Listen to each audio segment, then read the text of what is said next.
Bismillahirrahmanirrahim. Welcome to Mr. Z Academy. Today we are gonna teach about types of noun. We have already studied about proper noun, common noun, singular noun, plural noun, countable noun, uncountable noun, abstract noun and concrete noun.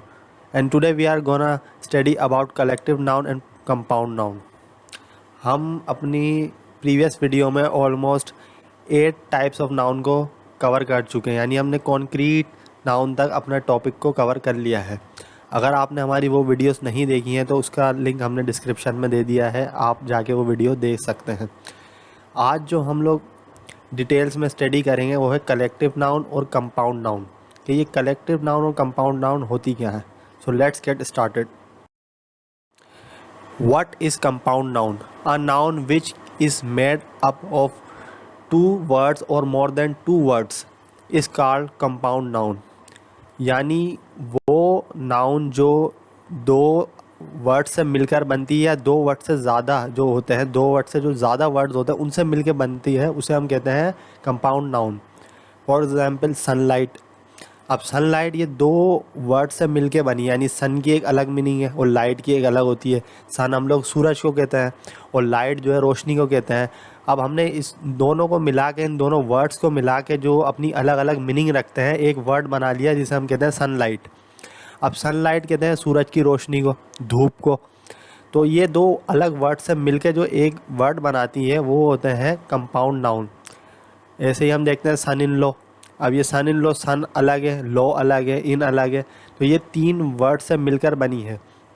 इसी तरह से table cloth, यानी जो मेज़ का कपड़ा होता है उसे हम लोग टेबल क्लॉथ कहते हैं। अब टेबल की एक अलग मीनिंग है, क्लॉथ की अलग है। क्लॉथ हम कहते हैं कपड़े को, टेबल कहते हैं हम मेज़ को। तो ये क्या है, ये 2 अलग अलग वर्ड्स हैं, इनकी अलग अलग मीनिंग है, ये अलग अलग नाउन है, लेकिन इनको अगर हम मिलाएं तो ये एक अलग ही नाउन बन जाता है, जिसकी एक अपनी एक पहचान है, जिसकी एक अपनी एक मीनिंग है। इसी तरह से सन ग्लास, ठीक है। अगर हम जो सन ग्लासेस पहनते हैं वो आप देखें तो वो एक ही नाउन होता है, लेकिन वो 2 अलग अलग वर्ड से मिलके बनता है। अब सन जो है वो सूरज को कहते हैं, ग्लासेस जो है हम लोग चश्मों को कहते हैं। तो सन ग्लासेस ये 2 अलग अलग वर्ड से मिलकर एक वर्ड बनाती है और उसकी एक अलग मीनिंग देती है। तो ये उन वर्ड्स को कहते हैं जो 2 या 2 से ज़्यादा वर्ड से मिलके बनता है और एक अपनी अलग पहचान रखते हैं, तो ये कहलाते हैं compound noun. What is collective noun? A noun which represents things as a unit और group is called collective noun. यानी वो नाउन जो एज अ ग्रुप या एज अ यूनिट या एज अ टीम ट्रीट होता है या रिप्रेजेंट्स होता है, उसे हम कहते हैं कलेक्टिव नाउन। यानी उसके अंदर बहुत सारी नाउन होंगी, लेकिन वो सब मिलके एक ग्रुप बनाएंगे या एक टीम बनाएंगे या एक यूनिट बनाएंगे, वो कहलाते हैं collective noun. For example team. अब यहाँ पे टीम है, किसी भी क्रिकेट की टीम हो या हॉकी की टीम हो या कोई भी टेनिस की टीम हो, तो उसमें बहुत सारे प्लेयर होंगे। अब जैसे हॉकी है, हॉकी के अंदर 11 प्लेयर्स होते हैं। इसी तरह से क्रिकेट है, उसके अंदर जो टीम होती है उसके 11 प्लेयर्स होते हैं। यानी वो एक टीम के अंदर 11 प्लेयर्स होंगे जिनके अलग अलग नाम होंगे, अलग अलग पहचान होगी, लेकिन वो एज अ टीम यहाँ पे आए, यानी एज अ ग्रुप यहाँ पे ट्रीट हो रहे हैं या रिप्रेजेंट हो रहे हैं। इसी तरह से सब्जेक्ट्स। अब सब्जेक्ट्स के अंदर मैथ भी होगी, इंग्लिश भी होगी, ठीक है। इसी तरह से उर्दू होंगे और भी सब्जेक्ट्स होंगे, लेकिन हमने यहाँ पे उसे एज अ सब्जेक्ट ट्रीट कर दिया, यानी हमने उस सबको एक जगह जमा करके उसे हमने सब्जेक्ट्स बता दिया कि भाई ये सारे सब्जेक्ट्स हैं। इसी तरह से फैमिली। अब फैमिली के अंदर एक से ज़्यादा मेंबर होते हैं, जब भी तो वो फैमिली है। तो यानी हर इंसान का अलग नाम होगा, एज होगी, हर इंसान का अपना लाइफस्टाइल होगा, लेकिन वो जब एज अ फैमिली ट्रीट होंगे तो वो यहाँ पे कलेक्टिव नाउन है। इसी तरह से फ्रूट्स। अब फ्रूट्स के अंदर मैंगो भी आता है, स्ट्रॉबेरीज भी आती हैं, इसी तरह से और भी फ्रूट्स आते हैं, लेकिन यहाँ पे जब हमने उन सबको मिलाया तो वो सब क्या बन गया, फ्रूट्स। यानी अब फ्रूट्स कहते हैं हम फलों को। तो फ्रूट्स, फैमिली, सब्जेक्ट्स, टीम, ये क्या है, ये कलेक्टिव नाउन है। यानी इनके अंदर बहुत सारे नाउन ऑलरेडी होंगे, लेकिन ये हम अगर जब उन सबको एक साथ जोड़ेंगे तो वो एक टीम बन जाएंगे, या सब्जेक्ट्स बन जाएंगे, या फैमिली बन जाएंगे, या फ्रूट्स बन जाएंगे, या कोई भी एक ग्रुप बन जाएगा या यूनिट बन जाएगा। तो वो क्या है, वो एक कलेक्टिव नाउन है। अब हम उसकी कुछ एग्जाम्पल ले लेते हैं। अच्छा, कंपाउंड नाउन की एग्जाम्पल हमारे पास होगी देयर इज़ सनलाइट आउटसाइड, यानी बाहर धूप है। अब ये जो सनलाइट है ये दो अलग अलग वर्ड से बन के एक अलग ही मीनिंग रखने वाला वर्ड बना है, यानी सन अलग है, लाइट अलग है।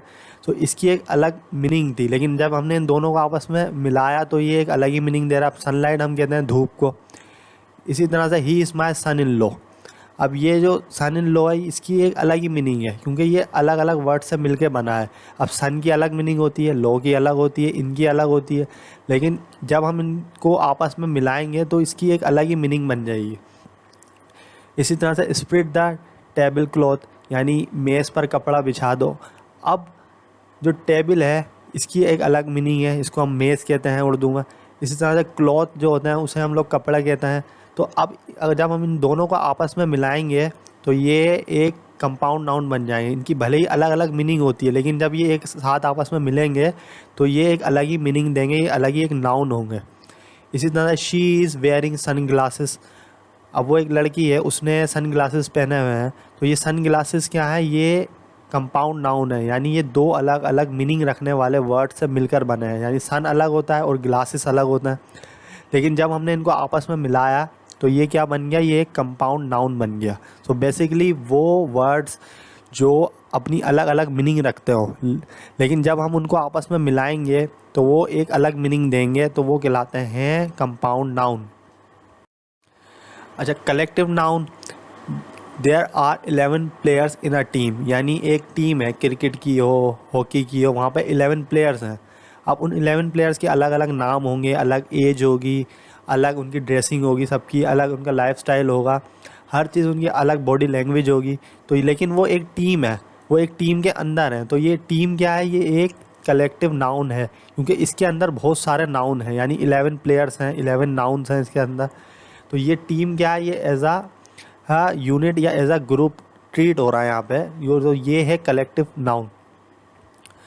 I live in New York city, अब न्यूयॉर्क सिटी में मैं रहता हूँ। अब ज़ाहिर सी बात है उस न्यूयॉर्क सिटी में और भी बहुत से लोग रहते होंगे, वो एक शहर है, उसके अंदर और भी लोग होंगे, तभी तो वहाँ पे बहुत सारे लोग रह रहे हैं। तो ये सिटी जो है ये एक एज अ यूनिट या एज अ ग्रुप ट्रीट हो रहा है, जिसके अंदर बहुत सारे लोग रहते हैं, जिसके अंदर बहुत सारी जगहें हैं। तो ये सिटी क्या है, ये एक कलेक्टिव नाउन है। इसी तरह से he has a good family, अब उसकी एक अच्छी फैमिली है। अब उसकी फैमिली में उसके पेरेंट्स होंगे, उसकी सिस्टर, उसके ब्रदर, ये सब क्या है, ये उसके फैमिली मेम्बर हैं, लेकिन वो उसकी फैमिली में होंगे, तो ये फैमिली एक कलेक्टिव नाउन है। अब फैमिली की एक अलग ही मीनिंग होती है, तो इसके अंदर बहुत सारे नाउन आएंगे, जभी तो ये फैमिली बनी है।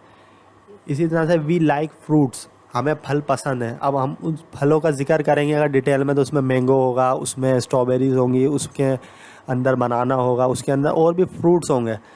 तो ये क्या है, ये जो हमने फ्रूट्स ट्रीट किया है यहाँ पे, हमने कहा है कि हमें फल पसंद है, तो ये फ्रूट्स बेसिकली बहुत सारे ग्रुप को एक साथ जोड़ के उसने एज आ फ्रूट या एज आ जैरन उसने इसको ट्रीट कर दिया, उसने इसको कलेक्टिव नाउन बता दिया है कि ये सारे फलों के नाम हैं, जो हम लोग उसे फ्रूट्स कहते हैं, जो उस फ्रूट्स के अंदर आ जाते हैं जितने भी फल, वो कहलाते हैं कलेक्टिव नाउन।